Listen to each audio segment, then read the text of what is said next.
Nestled in the heart of the Jura Mountains, you'll find the charming town of Mouthe, often referred to as the Little Siberia of France. It has earned this nickname due to its extreme climate, where temperatures can plummet to a bone-chilling -39 degrees Celsius in the winter and soar to a scorching 36 degrees in summer. Mouthe is notorious for being the coldest town in France, with Mouthe and its surrounding region, known as the Riceau mountain range, being unique in their climate and form a part of the national border separating Switzerland and France. Despite the harsh and unforgiving conditions, a natural wonder awaits just 2 kilometers from Mouthe, the source of the Doubs River. This famous site draws visitors from far and wide, both domestic and international, who come to witness its beauty. Nestled at the base of Mount Riceau and Le Gros Roc, the source of the Doubs is a captivating cave system situated at an altitude of 935 meters above sea level, serving as the birthplace of the Doubs River. The cave springs are incredibly responsive to rainfall and snowmelt,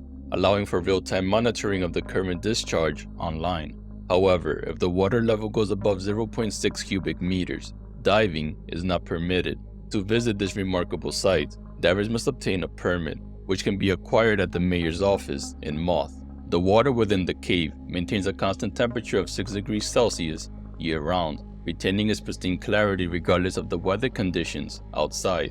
The true origins of these waters, weaving their way through the intricate network of caves, remains a mystery. It's a secret closely guarded by Mother Nature. Cave divers and scientists have been on a quest to uncover the true source of the Doubs River, making this pursuit an enduring mystery of nature. This idyllic setting presents a captivating backdrop for tourists and divers alike. However, beneath the serene surface lies a world of intrigue and danger.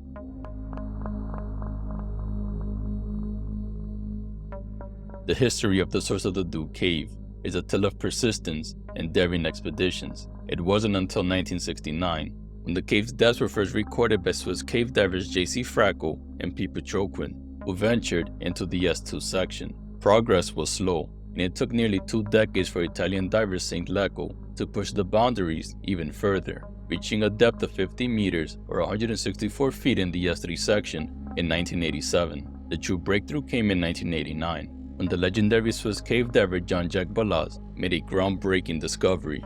He reached the end of the S3 section after a remarkable 322 meters or 1,056 feet on his last dive. But he couldn't go any further, as he encountered a sheer drop that blocked any further progress. It marked a significant achievement in the cave's exploration. The next chapter in the cave's history unfolded in November 2007, when John Volanthen, an experienced diver, plunged into the cave's depths.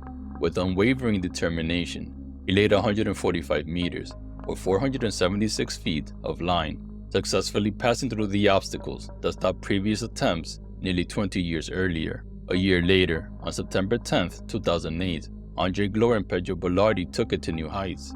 They surpassed the drop and laid a second marked line, extending the distance an astonishing 472 meters or 1,549 feet from the entrance. Subsequent dives expanded the frontier until they achieved an astonishing milestone, reaching a distance of 1,050 meters or 3,445 feet. However, the narrative took a tragic turn on September 28, 2008, when John Manley embarked on his journey into the source of the Doubs Cave, accompanied by 2 trusted friends, which included John Volanthen. John aspired to etch his name in the cave diving record books and make a name for himself within the cave diving community. Little did he know that his name would forever be associated with the cave, but for all the wrong reasons.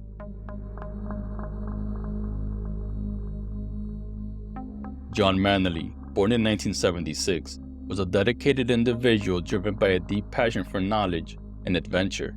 Beyond his professional pursuits, John was a man of diverse passions and interests, having a deep love for motorcycles and scuba diving, which ignited his adventurous spirit. His scuba diving journey began with local training, where he quickly became a trusted and dependable member.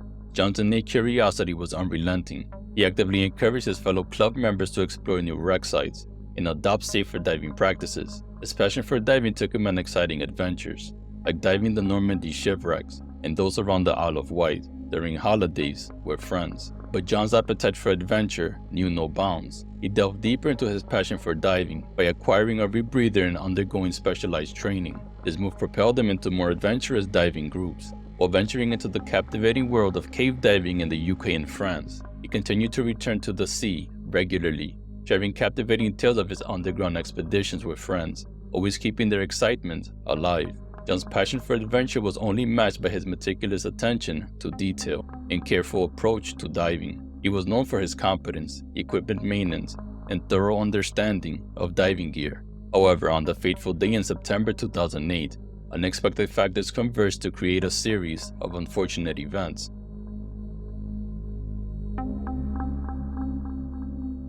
Accompanied by experienced divers John Volanthen and Charles Reed Henry, John embarked on a journey into the Source of the Doubs cave.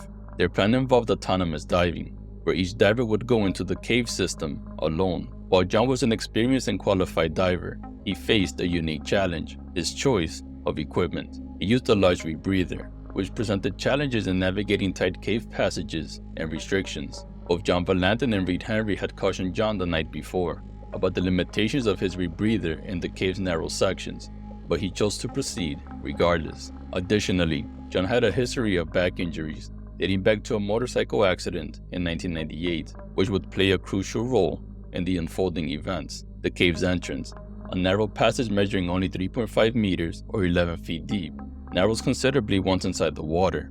John encountered difficulties due to his large rebreather and decided to remove it temporarily to traverse the entrance. While this allowed him to progress, it also meant he would face a daunting challenge when attempting to reattach the rebreather in the confined space. Approximately 13 meters or 43 feet into the cave, John reached the upper ledge of the shaft leading into the S3 section, navigating an almost vertical shaft with extreme caution, acutely aware that any misstep could prove disastrous. John's cave adventure took a challenging turn as he descended deeper into the cave. The environment became increasingly demanding, testing his skills, experience, and resolve. At a depth of 322 meters or 1,056 feet, John encountered a significant obstacle, a hole covered with blocky material. To the right of the shaft floor, a narrow crevice led to an uphill cave passage. This area was filled with sediment, which severely hampered visibility. Despite the challenging conditions, John pressed forward, driven by his love for the underwater world. Continuing through the cave, John noticed the passage on the left that led to another running passage on the valley side. This narrow and tricky passage had been slightly enlarged for safety in 2002. With his training and experience, John carefully navigated this passage, regularly monitoring his depth gauge and air supply. The passage began just below the known shaft bottom of the S3 section, but the initial 30 meters or 98 feet were buried due to a previous collapse. Undeterred, John emerged on the other side, feeling a sense of accomplishment and determination to keep going. After covering approximately 555 meters or 1,821 feet, John encountered the first major fold zone. He continued through the steep sloping passage, navigating around gravel banks that obstructed his path. This prevented further progress, but John was content with the distance he had covered. With his air supply running low, he knew it was time to begin the ascent. Following the rules of thirds, a crucial safety measure in cave diving, John ensured he had enough air for the journey back. As he prepared to swim back, he reflected on the stunning beauty of the cave. Grateful for the opportunity to witness such wonders, he knew this dive would remain a cherished memory. During the return journey, John retraced his steps, confronting the obstacles he had previously encountered. However, he soon faced a series of tight restrictions caused by the large boulders in the S2 section. Navigating this challenging terrain demanded skill and precision, but his choice to remove his rebreather at the entrance would complicate his attempt to ascend to the surface. His rebreather, which he was unable to fully reattach, became stuck while John traversed a restriction. John quickly decided to ditch it and use his lone bailout tank for air. Faced with limited options, John made the difficult choice to ascend without the rebreather. With the only bottle of air held tightly under his arm, he began the ascent, hoping to make it to safety. However, during the ascent, disaster struck again when John tried to squeeze through another restriction. During his attempt to traverse the restriction, the bottle became disconnected from the rubber hose attached to his mouthpiece. John suddenly found himself in a dire situation, without a source of air and still a significant distance away from the cave's entrance. Panic started to set in as he desperately searched the surrounding passage for the lost bottle. With fear now firmly in his thoughts, the lack of oxygen took its toll, causing John to lose consciousness. Meanwhile, John's diving companions had returned to the cave's entrance and grown increasingly concerned about his whereabouts. Fearing for his safety, they took action and contacted emergency services. Despite the inherent dangers, they decided to re-enter the cave to search for their missing friend. Tragically, their worst fears were realized when they discovered John's lifeless body trapped under a ledge 26 meters or 85 feet down the main shaft of the cave. His rebreather was found further back, around 52 meters or 170 feet from the entrance. They brought his lifeless body back to the surface, where firefighters attempted to resuscitate him, but it was too late. John had drowned, passing away at just 32 years old.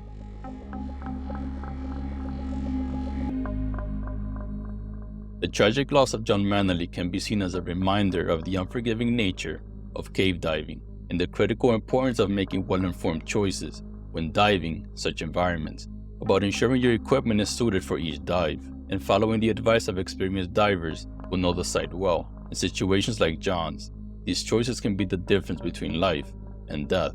John's choice of a large rebreather was a critical factor in the events that led to his death. Secondly, the value of listening to experienced divers who know the site well cannot be overstated. John received warnings from his companions about his equipment being too large for the cave's narrow passages. Disregarding their advice proved to be a tragic mistake. The coroner's verdict of accidental death by drowning underscores the fact that ultimately it was John and John alone who was responsible for the chain of events that led to his death. While French investigators identified the removal of his rebreather as a probable cause, the exact sequence of events remain a mystery. In the end, this heartbreaking story reminds us of the inherent risks associated with cave diving. Even for experienced divers like John, his passion for adventure should be remembered alongside the lessons learned from this tragic incident.